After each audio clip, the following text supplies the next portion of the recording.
Marilah kita memanjatkan puji dan syukur kehadiran Tuhan yang Maha Pengasih dan Maha Penyayang. Karena atas kasih sayangnya lah, pada pagi hari ini kita dapat bersilaturahmi dalam keadaan sehat sentosa untuk mengikuti acara Saresehan Budaya Sadar Resiko di lingkungan pemerintah Provinsi Jawa Barat serta penandatanganan pernyataan komitmen penerapan manajemen risiko oleh kepala daerah di wilayah Provinsi Jawa Barat. Selanjutnya akan kita simak bersama sambutan dari Gubernur Provinsi Jawa Barat yang sekaligus akan membuka acara ini. Kepada Bapak Ahmad Heriawan MLC, kami silakan.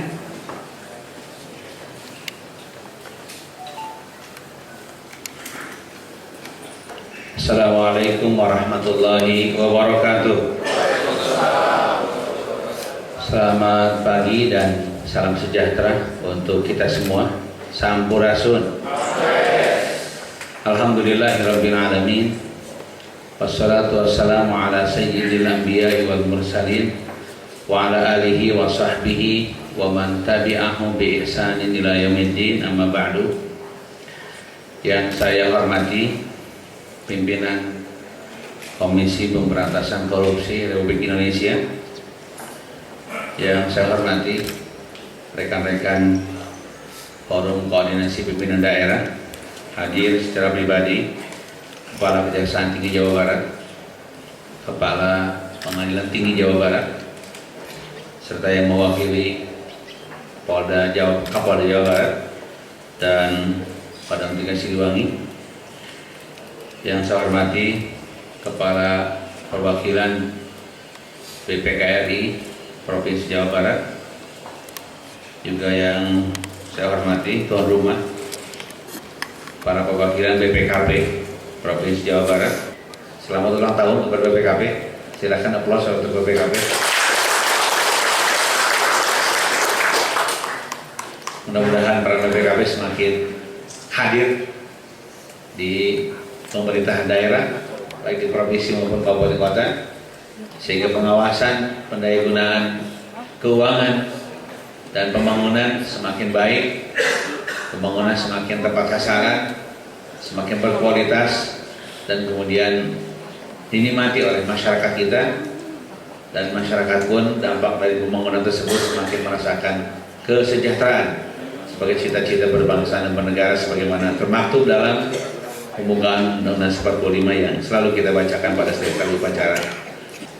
Dan insya Allah dengan kehati-hatian, risiko bisa kita hindari, dan kemudian pada saat yang sama dengan kehati-hatian, bahkan kalaupun harus terjadi sekali lagi risiko tersebut, mari kita minimalisir, diperkecil sekecil-kecilnya. Dengan hadirnya integritas dan moralitas, sebetulnya ini sudah sebuah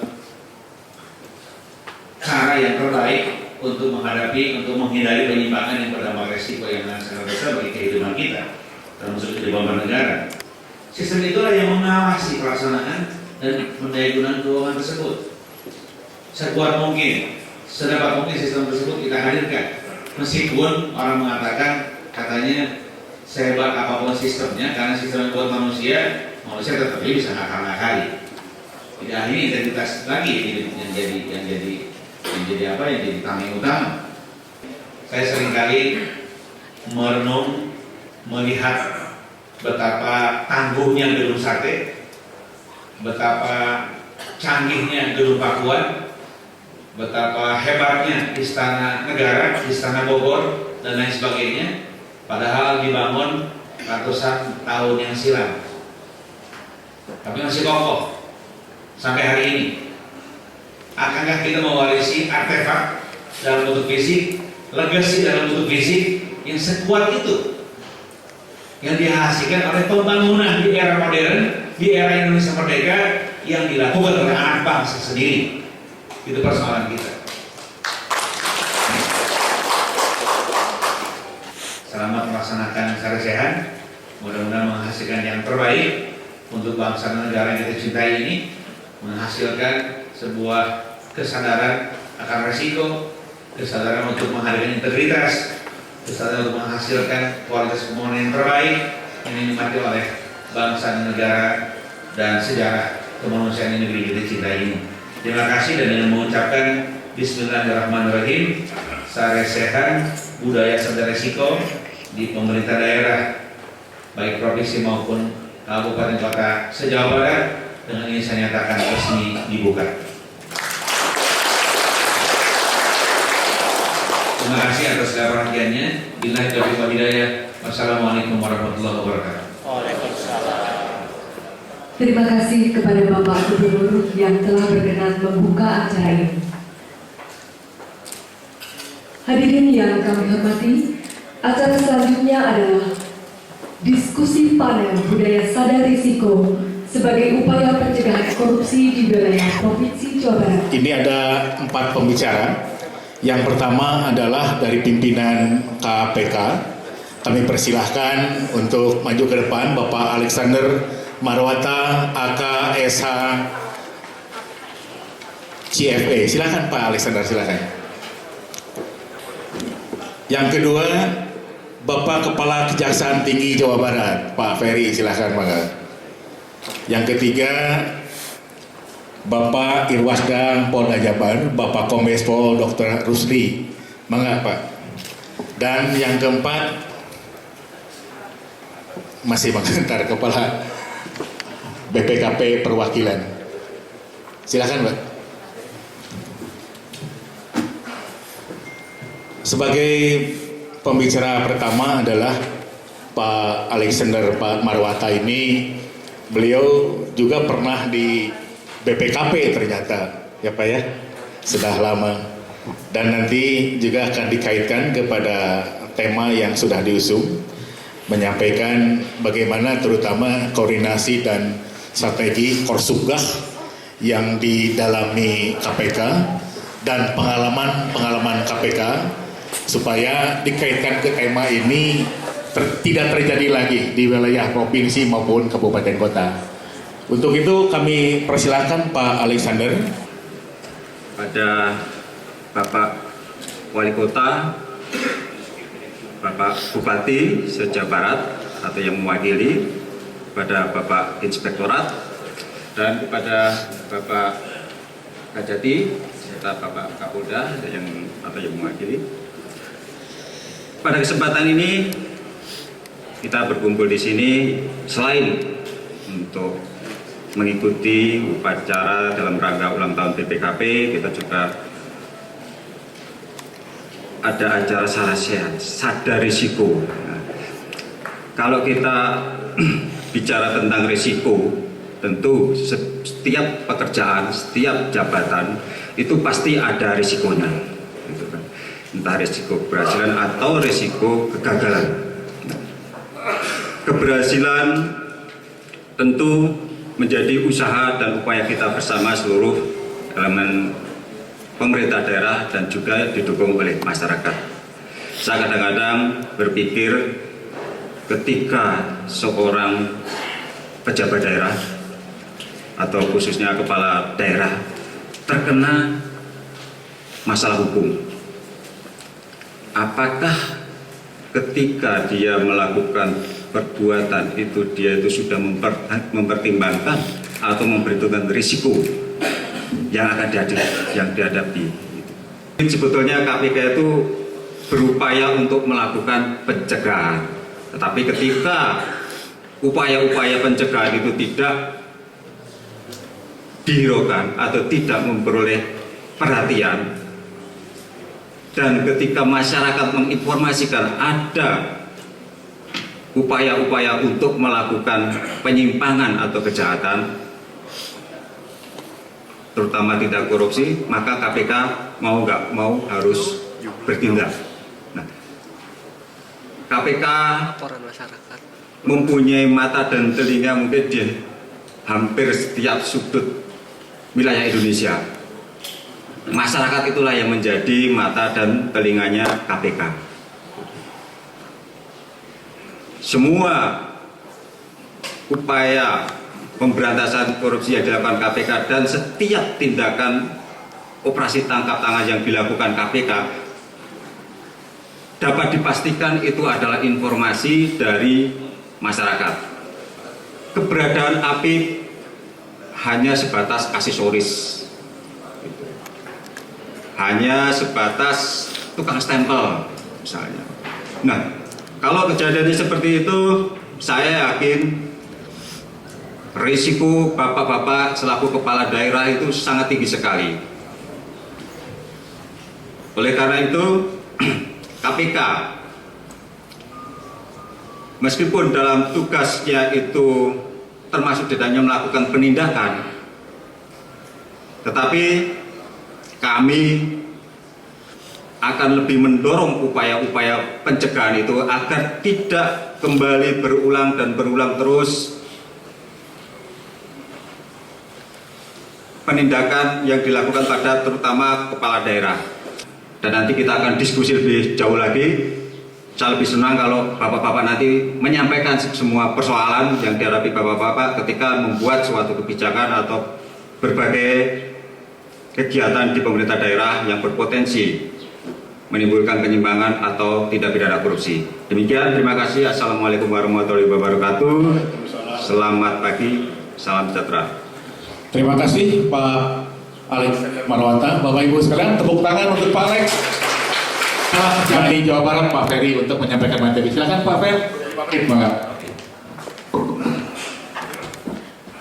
Undang-undang korupsi di Indonesia ini kami bandingkan dengan beberapa negara yang lain memang sangat liar, sangat liar. Akibat daripada kelihatan undang-undang tindak pidana korupsi ini, akhirnya banyak sekali orang baik yang kemudian terjerat perkara korupsi. Sehingga perlu disadari bahwa pada saat kita memegang jabatan, banyak sekali kepentingan yang mungkin ingin mengambil jabatan kita, sehingga muncullah pengaduan-pengaduan seperti itu. Sehingga seluruh pengaduan kami tindak lanjuti, dan biasanya untuk menindaklanjuti ini kami tidak memanggil lebih dahulu. Kami tidak ingin merepotkan orang, kami turunkan tim untuk meneliti lebih dahulu, betul gak laporan-laporannya ini. Ada 30% yang betul dan semua jadi perkara. Tetapi saya khawatir yang 70% yang ternyata tujuannya adalah untuk menjatuhkan orang lain. Itu yang perlu diwaspadai. Memang sulit pada era dewasa ini dalam mengelola satu birokrasi. Jadi memang perlu diwaspadai. Sebagian besar negara corruption is bribery, bribery is corruption. Tidak ada pasal 2, pasal 3 yang saya lihat itu. Beberapa negara ada tetapi tidak saya lihat itu. Di UNCAC, di UNCAC, UN Convention Against Corruption ada, tetapi tidak dalam rumusan kriminalisasi dalam satu ketentuan pasal tertentu. Kemudian SDM penegak hukum belum profesional. Penegakan hukum juga tidak transparan. Mudah-mudahan ini tidak terjadi di KPK. Di bawah gunung es ada pattern of behavior karena dukungan anggaran operasionalnya rendah. Dukungan sarana dan IT lemah sehingga penegakan hukum, akses publik segala macam tidak bisa optimal. Dan terjadi korupsi di penegak hukum itu sendiri. Jadi memperparah situasinya. Ada tekanan struktural pada penegakan hukum. Tekanan struktural seringkali intervensi dari DPR, seringkali intervensi dari atas, ada tekanan struktural terkait dengan proses penegakan hukum. Itulah makanya kemudian muncul permukaan event di atas, yaitu mafia dan SDM penegak hukum yang belum profesional.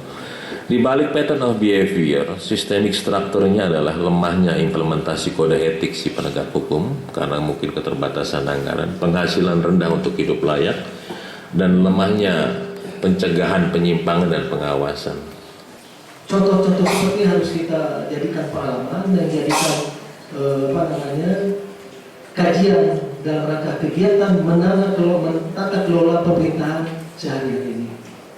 Kalau lebih mendasar lagi mungkin di dalam kehidupan keluarga, tadi seperti Pak Kadek disampaikan, bagaimana mungkin kita memberikan contoh kepada anak kita pada saat kita memberikan sesuatu, tetapi misalkan, Dek, nak, tolong belikan bapak atau ibu misalkan pulsa dan sebagainya. Nah kembaliannya itu tolong ditagih, itu hal kecil.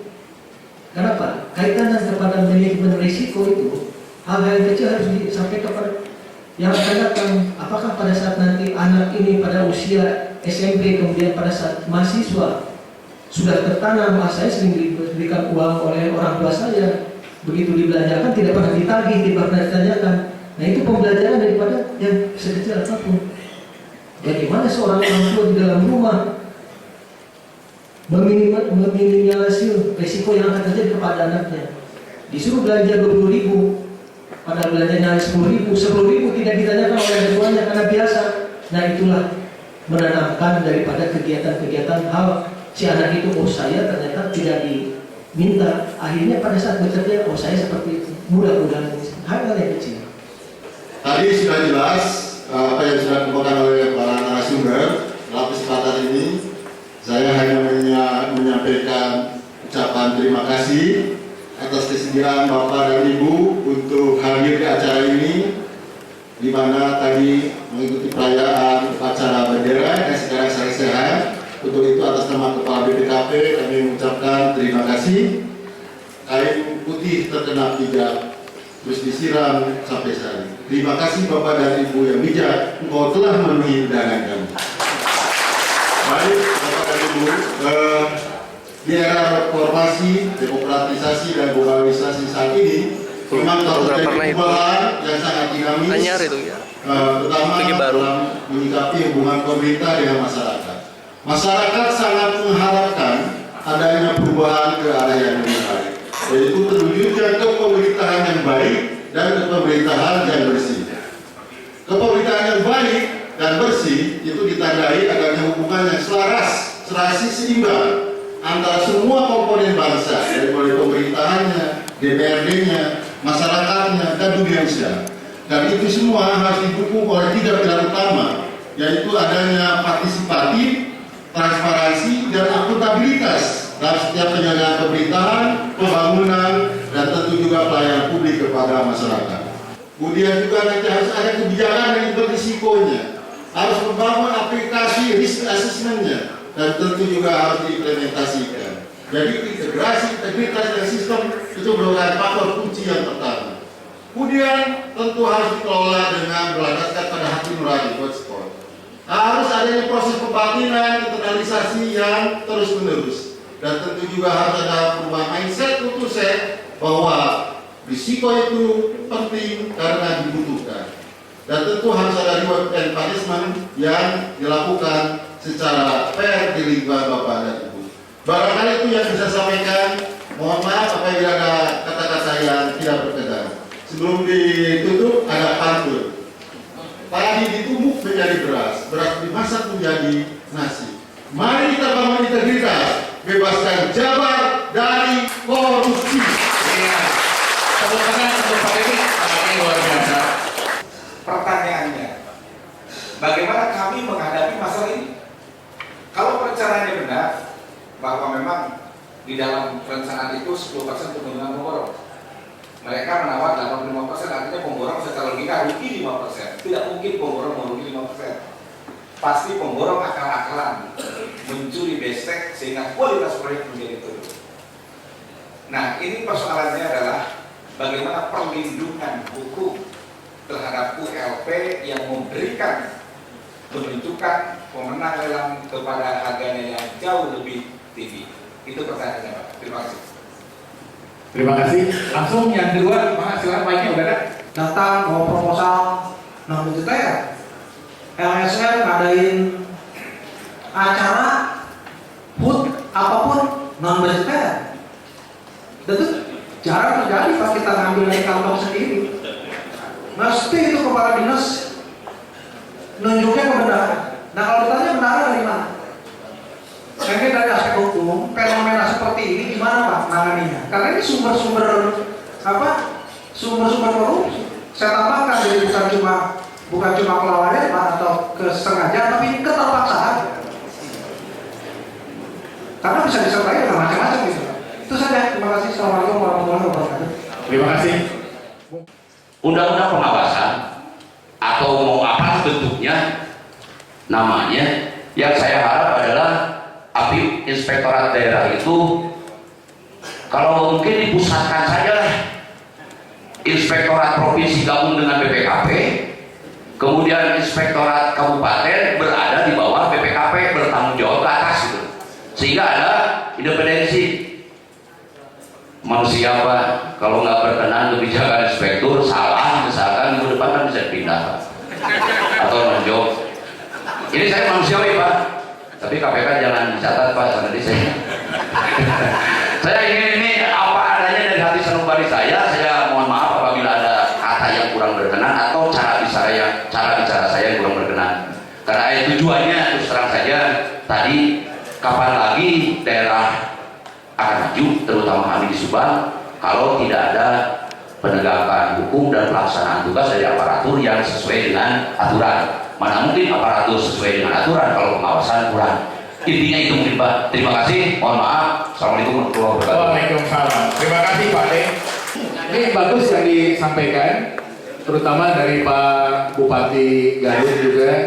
Takut persoalan Pak Alex di Garut ini luar biasa. Bahkan Pak Bupati juga bingung, bukan menghadapi bagaimana pelaksanaan tender seperti ini. Nah, seperti yang disampaikan Pak Bupati tadi, kalau ada rekanan yang menawar lebih rendah dari HPS, apakah itu salah? Ya nggak salah juga sih Pak, gitu kan, nggak salah kan. Sepanjang HPS itu betul-betul kita susun dengan profesional, gitu kan. Speknya itu sudah kita tentukan, kalau jalan ya sesuai apa dengan ahlinya, keahliannya kan seperti itu kan. Memang ya ini menjadi perjuangan kita Pak, bersama Pak. KPK juga intinya juga melalui berbagai sosialisasi dan pendidikan ke masyarakat, mendorong partisipasi aktif masyarakat untuk mengawasi pemerintahan. Di sisi lain juga kita mendorong masyarakat supaya juga tidak mudah juga untuk merongrong pemerintahan dengan berbagai kegiatan yang tidak perlu seperti itu. Nanti aplikasinya penerbangannya agar setiap daerah itu mampu menerapkannya. Nah, kita bekerjasama dengan BPKP sebagai pembina nanti, mungkin dalam bentuk pendampingan atau pelatihan seperti itu Pak Denny. Jika kita betul-betul bisa memastikan sistem itu berjalan dengan baik tanpa adanya intervensi dari pihak manapun. Saya kira demikian yang saya sampaikan. Terima kasih. Berikan aplaus kepada para narasumber dan moderator. Hadirin yang berbahagia, selanjutnya akan dilaksanakan penyerahan cindramata dari Kepala BPKP Perwakilan Provinsi Jawa Barat kepada para narasumber dan moderator.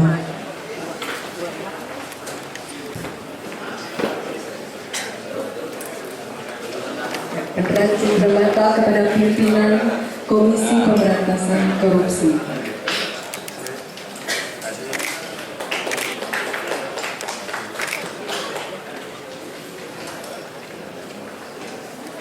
Selanjutnya kepada pimpinan Kejaksaan Tinggi Jawa Barat. Terima kasih Pak Denny.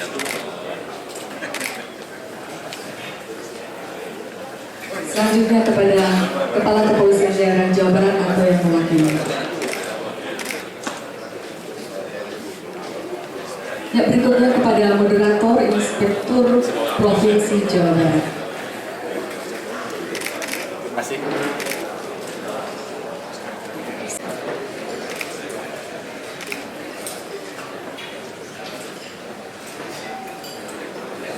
Pernyataan komitmen penerapan manajemen risiko. Kami para kepala daerah dengan ini menyatakan: 1.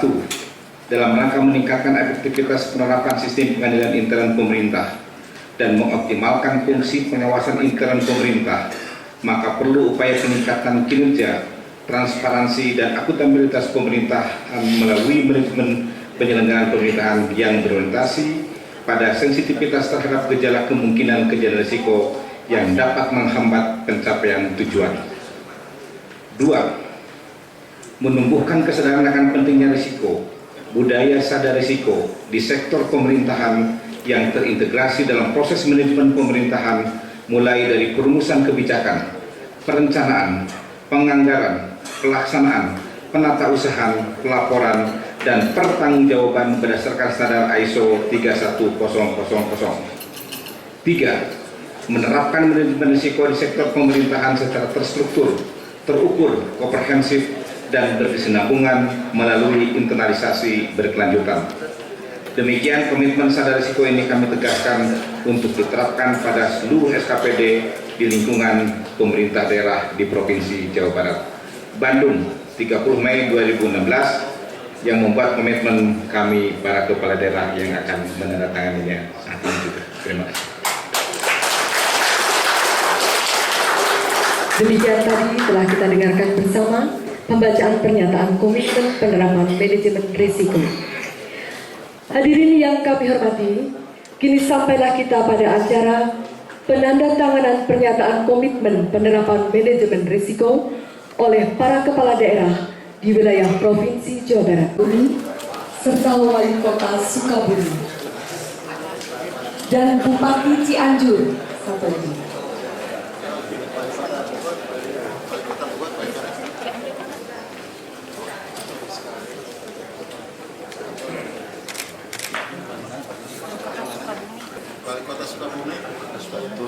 Atau yang mewakili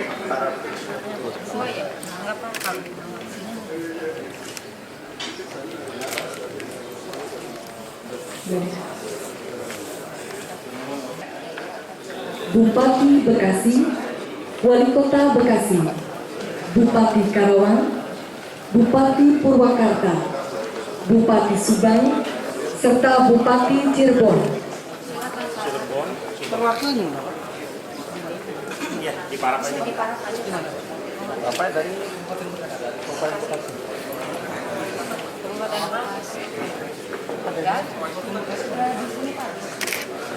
Subang, Pak. Cirebon, Pak. Cirebon.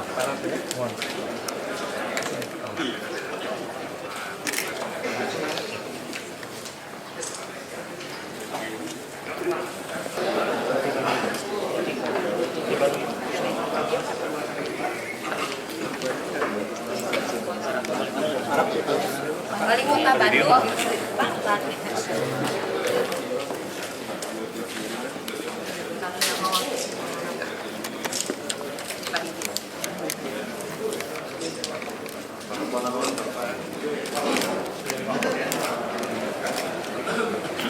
kasih Pak.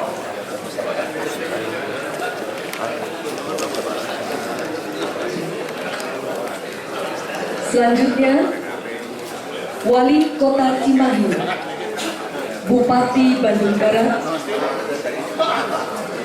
Bupati Sumedang, Bupati Garut, Bupati Tasikmalaya, serta Wali Kota Tasikmalaya. Kami persilahkan untuk menuju tempat penandatanganan yang telah kami siapkan.